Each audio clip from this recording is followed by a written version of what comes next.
মনের সুখে গোসল করছে মিম। ঠান্ডা ঠান্ডা পানিতে গোসল করতে খুবই ভালো লাগছে। আজকে তারা নতুন বাসায় এসেছে, আর এই ওয়াশরুমের শাওয়ারটা দিয়ে ভালোই পানি আসছে, তাই যেন ওয়াশরুম থেকে বের হতেই মন চাইছে না মিমের। সাবান দিয়ে নিজের হাতগুলো ডলতে ডলতে মিম যখন পায়ে সাবান দিতে গেল, তখন মনে হলো কেউ যেন তাকে ধাক্কা দিল। মিম অবাক হয়ে দেখলো তার আশেপাশে কেউ নেই। তাহলে তাকে ধাক্কা দিল কে? কিন্তু কেউ তাকে ধাক্কা দিয়েছে সেটা স্পষ্ট অনুভব করতে পেরেছে সে। ধ্যাত, হয়তো মনের ভুল হতে পারে ভেবে সে আবার গোসলে মন দিল, কিন্তু একটু পর তার শাওয়ারের পানি বন্ধ হয়ে গেল। মিম অবাক হয়ে গেল, কারণ সে গোসল করার মাঝখানে কিভাবে পানি বন্ধ হয়ে যেতে পারে? তাহলে একটু আগে ধাক্কা খাওয়া আর শাওয়ারের পানি বন্ধ হয়ে যাওয়া, দুটোর মধ্যে কি কোনো যোগসূত্র আছে? তার মানে কি ওয়াশরুমে সে ছাড়া আর কেউ আছে? এবার ভয়ে গলা শুকিয়ে যেতে লাগলো মিমের। তারপর হঠাৎ তার কাঁধে কেউ হাত দিয়ে ডাকলে সে ভয়ে ভয়ে পেছন ফিরে তাকালো, কিন্তু বোঝার আগেই বড় একটা শক্ত হাতের থাবা পড়লো গালে, আর মিম বেহুশ। রান্নাঘরে কাজ করছিল শায়লা বেগম। এমন সময় মিম দৌড়ে এসে বলল, মা, এখান থেকে পালিয়ে যাও, আমাকে নিয়ে যাও, আমি আর এখানে থাকবো না, কিছুতেই এখানে থাকা যাবে না। শায়লা বেগম অবাক হয়ে বলল, তোর কি মাথা খারাপ হয়ে গেছে? তুই হঠাৎ এমন করছিস কেন? তাছাড়া তুই এই অবস্থায় কেন এখানে চলে এসেছিস? ঘরে তোর বাবা আছে, সে কথা কি তুই ভুলে গেছিস নাকি? মিম বলল, এখন কাপড় চোপড় পরার সময় নেই মা, এক্ষুনি বাসা থেকে বেরিয়ে যেতে হবে, না হলে অনেক বড় বিপদ হয়ে যেতে পারে। কিন্তু কে বলেছে আমাদের বিপদ হবে? আর তুই কি বিপদের কথা বলছিস? আমাকে একটু খুলে বলবি? মিম কাঁদতে কাঁদতে বলল, আমাকে ওয়াশরুমের মধ্যে কেউ অনেক জোরে একটা থাপ্পড় মেরেছে মা,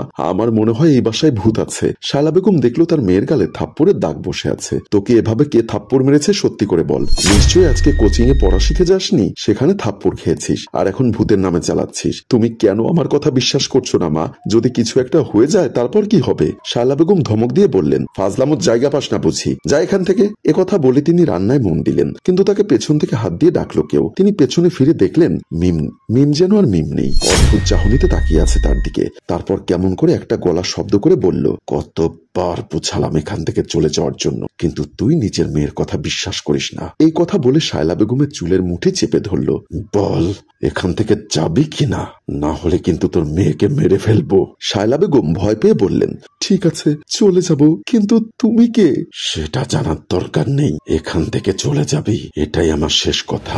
ড্রয়িং রুমে বসে পেপার পড়ছিল মমিন খান। ভেতরের দিকে তাকিয়ে বললেন, কি ব্যাপার মিমের মা, এক কাপ চা দিতে তোমার এতক্ষণ লাগে? কোথায় গেলে তুমি? ভেতর থেকে কোনো সারা শব্দ আসছে না দেখে তিনি বুঝতে পারলেন না কি হচ্ছে, তাই তিনি বিরক্ত হয়ে ভেতরের দিকে এগিয়ে গেলেন। ভেতরে গিয়ে দেখলেন শায়লা বেগম মিমের মাথার কাছে বসে জ্বর মাপছেন। মিমের জ্বর হয়েছে নাকি? কখন হলো? একটু আগেই তো আমার সামনে গোসলে গেল, নিশ্চয়ই ঠান্ডা পানিতে গোসল করেছে বেশি করে। কি ব্যাপার, তোমার চোখে জল কেন? মেয়ের সামান্য জ্বর হলে বুঝি কাঁদতে হয়? শায়লা বেগম চোখের জল মুছে বললেন, মিমের বাপ, তোমাকে একটা কথা বলি, এই দুনিয়াতে মানুষ ছাড়া আরো অনেক কিছুই আছে যাদের চোখে দেখা যায় না, কিন্তু অনুভব করা যায়। বিভিন্ন সময়ে বিভিন্ন প্রয়োজনে তারা মানুষের চোখে আঙ্গুল দিয়ে বুঝিয়ে দেয় যে তারা আছে। ভুতুরে সিনেমার ডায়লগ দিচ্ছ কেন? কি বলবে সরাসরি বলো। মিমের বাপ, বাসাটা ছেড়ে দাও। কেন? বাসা দেখতে এসে তোমাদের সবার তো খুব পছন্দ হলো, এখন এই কথা কেন? আসলে আমার না কেমন কেমন লাগছে, দেখো মেয়েটা অসুস্থ হয়ে গেল।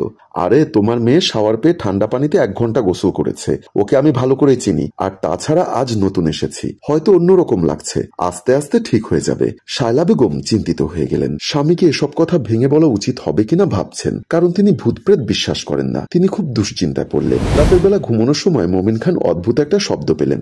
এত রাতে কিসের শব্দ হতে পারে বুঝলেন না। খেয়াল করলেন বাহিরের ঘরের আলোটা জ্বলছে। তিনি ভাবলেন মিমের মা হয়তো লাইট অফ করতে ভুলে গেছেন। তিনি স্ত্রীর দিকে তাকালেন বিরক্ত হয়ে, তারপর বাধ্য হয়ে উঠে গেলেন। তিনি এসে দেখেন তার মেয়ে ছেলেদের মতো শার্ট প্যান্ট পরে বসে আছে, হাতে সিগারেট। মমিন খান মেয়েকে দেখে পুরাই অবাক। তুই ছেলেদের পোশাক পেয়েছিস কোথায়? আর ওর কত বড় সাহস, তুই আমার সামনে সিগারেট খাচ্ছিস? তোকে দেখে তো আমি অবাক হচ্ছি। মিম পুরুষালী কণ্ঠে বলল, অবাক হওয়ার কি আছে, আজ থেকে 10 বছর আগেও তুই সিগারেট খেতিস, আর এখন নিজে সিগারেট ছেড়ে দিয়েছিস, তাই আমাকে সিগারেট খেতে দেখে অবাক হতে হবে কেন? আর আমাকে তুই নিজেই সিগারেট খাওয়া শিখিয়েছিস কলেজ লাইফে, সে কথা কি ভুলে গেলি? মমিন খান অবাক হয়ে বলল, তোর গলার স্বরটা পাল্টে গেল কেন? আমি 10 বছর আগে সিগারেট খাওয়া ছেড়ে দিয়েছি ঠিক আছে, কিন্তু তোকে আমি সিগারেট খাওয়া শিখিয়েছি, এটা কেমন কথা হলো? মিম, এসব ফাজলামো বন্ধ কর। আমি মিম নই, আমি তোর বন্ধু জাহিদ। মমিন খানের যেন মাথা ঘুরে পড়ে যাবার অবস্থা হলো। এটা কিভাবে সম্ভব? মিম হাসতে হাসতে বলল, মনে আছে তুই কিভাবে আমাকে ঠকিয়েছিস?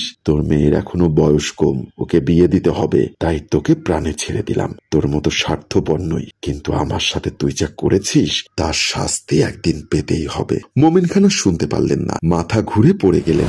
সকালে মোমিন খানের জ্ঞান ফিরতেই সে দেখল বিছানায় শোয়া। উঠে বসতে স্ত্রী শায়লা বেগমকে বলল, আমি একটা ভুল করেছি, সেটার শাস্তি তোমাদেরকে পেতে দেব না, আর তোমাদের কাছে এই কথাটা লুকিয়ে রেখেছি, তোমরা আমাকে ক্ষমা করে দিও, আমি একটা খারাপ মানুষ। স্ত্রী বলল, যা হওয়ার হয়ে গেছে, আমাদের কাছে তুমি যেমন ছিলে তেমনই থাকবে।